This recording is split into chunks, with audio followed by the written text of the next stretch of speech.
Bonjour à tous, ravi de vous retrouver pour Afrique Hebdo. Le trafic du bois de rose au Sénégal, il est interdit de le couper dans les forêts de Casamance et pourtant il est exporté vers la Chine. Au moins 10 000 hectares d'arbres ont été abattus par des groupes armés. Des étudiants maliens relèvent le défi de cartographier Bamako. Grâce au data mapping, ils ambitionnent de faire de leur capitale une smart city. En Tunisie, des jeunes femmes récoltent des figues sous le regard de cueilleuses plus âgées et des hommes. Elles flirtent, se taquinent et se disputent. La réalisatrice Erige Sehiri vient nous parler de son premier long métrage de fiction, Sous les figues. Dans le sud du Sénégal, les forêts de Casamance sont connues pour leurs bois rares, tels le bois de rose ou le poirier du Cayor. Ils sont censés être protégés, mais des groupes armés n'hésitent pas à raser des parcelles entières. Les bois précieux passent ensuite clandestinement la frontière avec la Gambie, avant d'être exportés vers la Chine, où ils sont utilisés pour la fabrication de meubles de luxe. Reportage de Nicolas Bertrand et Fabien Fougère.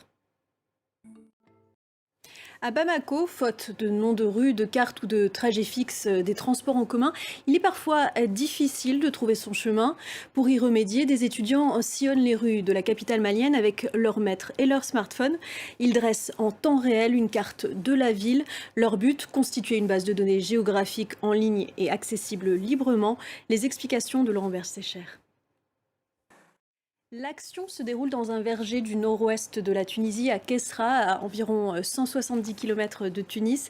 Un verger qui devient le théâtre d'émotions où se jouent les rêves et les espoirs de chacun, les marivaudages amoureux de jeunes filles et garçons. Un film dont la réalisatrice déjoue les clichés sur la jeunesse rurale tunisienne. Bonjour, Erige Sehiri. Bonjour. Merci d'être avec nous. Alors, quelle est la genèse de Sous les figues? Pourquoi avoir choisi de filmer dans un verger tunisien? La genèse est venue d'abord d'un drame en réalité, d'un fait divers de ces femmes qui montent dans les camionnettes à l'arrière de pick-up pour aller travailler dans les champs en général. Et très souvent, elles sont victimes d'accidents de la route parce qu'elles sont transportées sans sécurité à l'arrière de camionnettes de marchandises en réalité. Et à ce moment-là, il y a eu ces accidents et j'ai eu envie de leur donner une voix, un visage, des regards. Et je croise Fidé, qui est sur l'affiche du film. J'ai un coup de foudre pour elle et je décide d'écrire une journée dans la vie de ces femmes. C'est d'ailleurs, vos acteurs sont des acteurs que vous avez recrutés sur place, ce ne sont pas des acteurs professionnels. Non, ce sont tous des jeunes acteurs et des femmes et des hommes aussi de la région, de Maktar, Kessra, des environs. Le chef du film, lui, on l'a trouvé dans un marché à Tunis.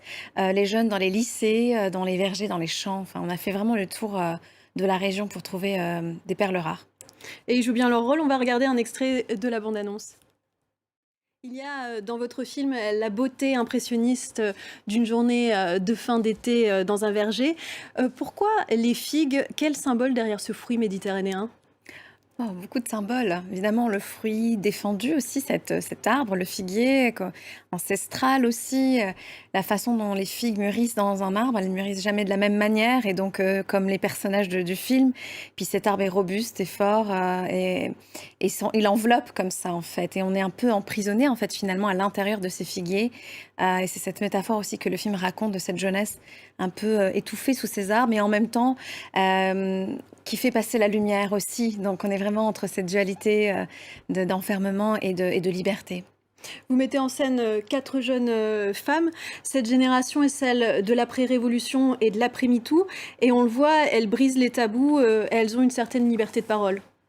Oui, c'est la jeunesse, c'est la génération d'après-révolution. Elles l'ont d'ailleurs même presque pas vécu parce qu'elles étaient très très jeunes pendant la révolution tunisienne. Donc là, on sent bien que ça se passe bien après.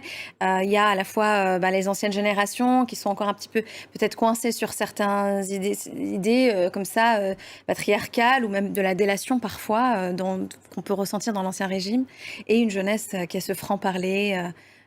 Cette liberté de parole en fait qui est vraiment là et présente et j'ai pris un peu, pour moi c'est presque un instantané de la Tunisie d'aujourd'hui quoi. Votre long métrage est-il une remise en cause d'un certain système patriarcal en Tunisie? Je pense que mon film c'est surtout ce que je disais, c'est vrai cette idée d'impressionnisme, c'est-à-dire que je l'ai vraiment écrit comme si c'était, on l'a écrit comme si c'était une peinture par petites touches en essayant voilà de raconter la Tunisie d'aujourd'hui, la jeunesse mais sans idéologie. en fait. Mais vraiment, bien sûr qu'il y a plein de messages derrière. On parle des rapports hommes-femmes qui sont parfois très difficiles. Il y a une scène incroyable dans le film où un travailleur des champs travaillait à côté pendant que nous, on tournait. Il n'a pas compris quand la jeune fille, cette jeune actrice parle des hommes, il n'a pas compris qu'on tournait un film. Et ça l'a tellement vexé.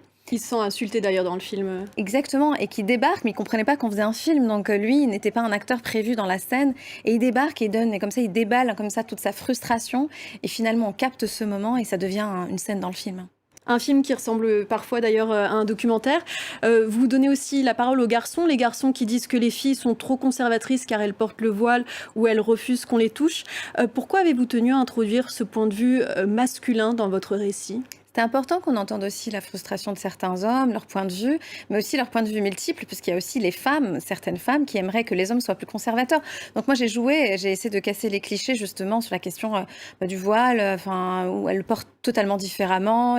Ces femmes-là, elles le portent pas de la même manière, pas pour les mêmes raisons, et je les ai tous aimées et pas jugées pour ce qu'ils sont. Sous les figues s'est déjà fait remarquer lors de la quinzaine des réalisateurs à Cannes. Il a aussi reçu le Tanit d'argent aux journées cinématographiques de Carthage.